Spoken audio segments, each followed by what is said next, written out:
Hey, in this video we're gonna build this bed right here. I'm gonna take you step by step through the entire process. I also have plans available for this little beastie. It's in my video description. Just click the link, get yourself some plans. And don't forget to subscribe to my channel. Let's do this.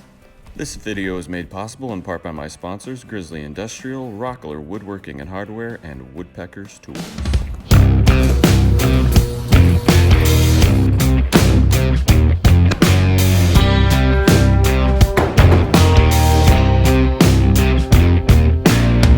White snow, red sky. Now we're going to start by cutting all of our outer posts. For these I'm using reclaimed fir, but you can use whatever the flip you want. If you want exact measurements, plans are available in my video description down below. Now I don't know if you've seen a bed recently, but there's 4 outer posts. 2 big ones for the headboard, 2 small ones for the footboard. With your outer posts cut, the next thing you're going to want to do is cut all the pieces for your internal frame. Now my headboard and footboard are loosely inspired by a shaker-style door. So, it's made up essentially of 4 pieces that create a frame with a floating panel on the inside. Next, using a dado stack on our table saw, we're going to dado out a nice channel down the center of all of our frame pieces that'll catch our floating panel. You'll also want to use your dado stack and a crosscut sled or a router table to make corresponding tenons to fit into our dado groove. Now it's time to mill all the stock to create our internal floating panel. Since I cut my dado at 1/2 inch, I will be milling this stock down to just under 1/2 inch. And when I say just, I mean just. Like 32nd of an inch, just. You want to make sure your panel fits perfect in your frame, like a burrito fits perfectly into your hand. And once you have that perfect fit, I like to throw my pieces back through the table saw, this time with a 1/4 inch dado, to create a nice half lap on each piece that will lock the pieces together when inserted into my frame.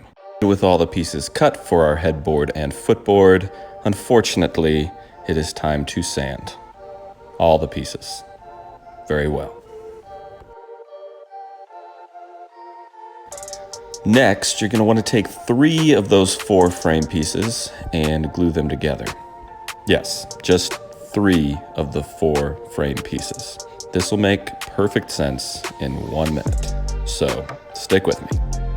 Really, I did this. I know how it's supposed to go together. I think. However, because you're only gluing up 3 of the 4 pieces, it is extremely important that you make sure they are perfectly square. I also like to add a slight bevel with a hand plane to each of my floating panel pieces.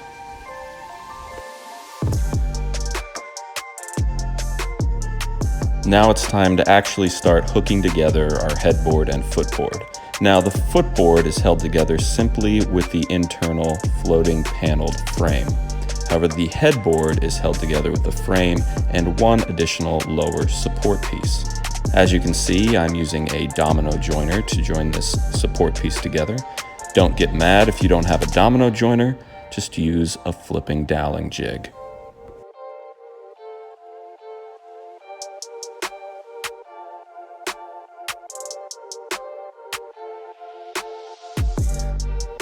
Alright, here's why it's important to only do 3 of your 4 frame pieces.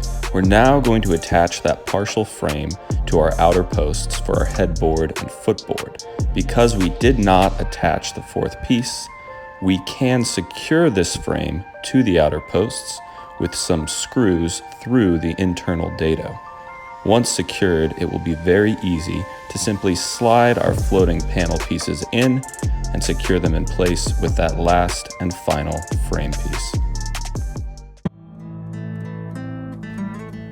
Kind of like this. Remember I just mentioned that this is what you could do, and now you can see me doing it. So, see, do that. And when you get to your final piece, just mark the height of your tenon and cut your piece to that height. That way you know it will be the perfect size to accept that last and final piece of frame.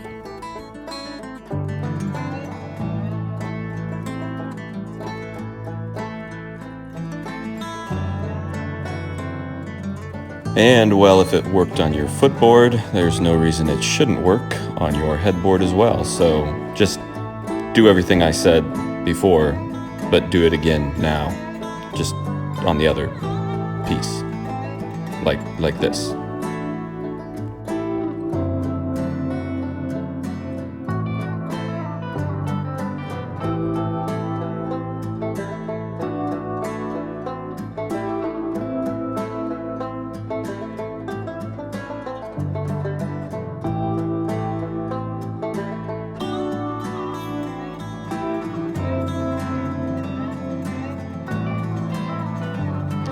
And with our final frame pieces glued and clamped in place, we can set those aside to dry and start working on our side rails.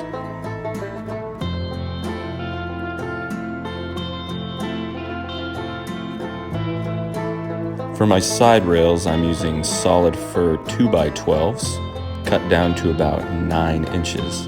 And I also like to plane them down to just over an inch. There's really no need to have a full 1.5 or 2-inch side rail. That's just ridiculous.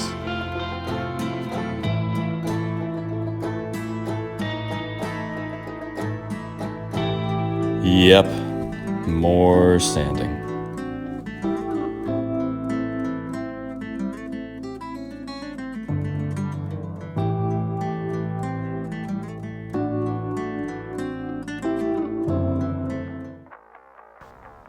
All right, let's make this thing look like a bed, shall we? Now we're going to be attaching our side rails to our headboard and footboard. Now, I like to make things easy, so I start by cutting a few blocks that I can place at the bottom of my headboard and footboard and set my side rails on. No reason to look like a goof fumbling around with an 80-inch side rail. You just want to make sure before you actually attach the side rails that there is enough space between them to fit your mattress, or this whole bed thing is pretty pointless. To attach our side rails to our headboard and footboard, I like to use this bed rail hardware. I will put a link to this hardware in my video description so you can get it yourself. Dance.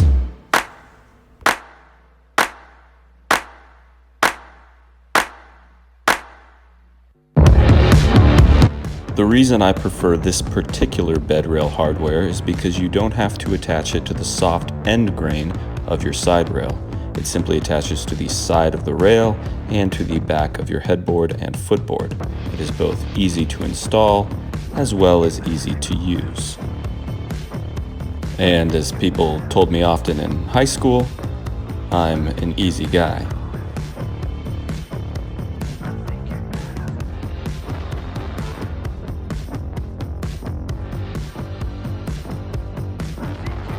Well, what do you know?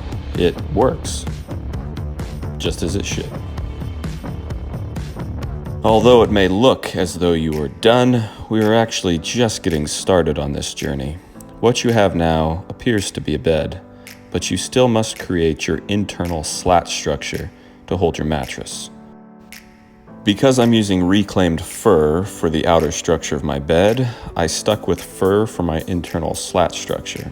But I switched to kiln-dried fir, as this will not be seen, and I didn't want to waste my precious reclaimed lumber underneath a silly mattress. You want to start by ripping down a few pieces of fir and attaching them to the inside of your side rails, leaving them just shy of your bed rail hardware. I like to attach them with a little glue and some wood fasteners, and they seem to hold quite snugly. We also need to add one additional support piece in the middle of our footboard that will catch our middle rail of our slat construction. To hold said middle rail, I like to use these little galvanized 2x4 brackets. You can pick them up at any box store. but I cut them down to size as we don't really need a full 2x4 piece for our middle rail.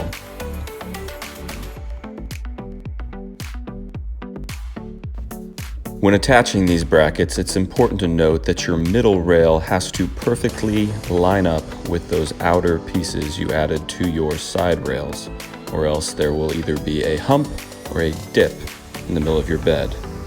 Well, there could be a dip in the middle of your bed depending on who's sleeping there, but I digress, you know what I mean. And finally, it's time to cut the slats themselves. For these slats, I went cheap and am simply using pine 1x4s. They don't have to be pretty, they will be buried under a mattress. And with all of our slats cut, it is time to cut 1.5 million little spacers to place in between each slat, holding them in the correct position. And finally, you simply attach each spacer between the slats using a little glue and an 18 gauge nail gun, making sure to do one side followed by the other so our slats are nice and even. Well, look at that. We have built a bed. Next is finishing. However, I'm not going to show you that because finishing is incredibly boring. But you can finish any way you like. For this particular bed, I will be using Rubio Monocoat Clear. Enjoy.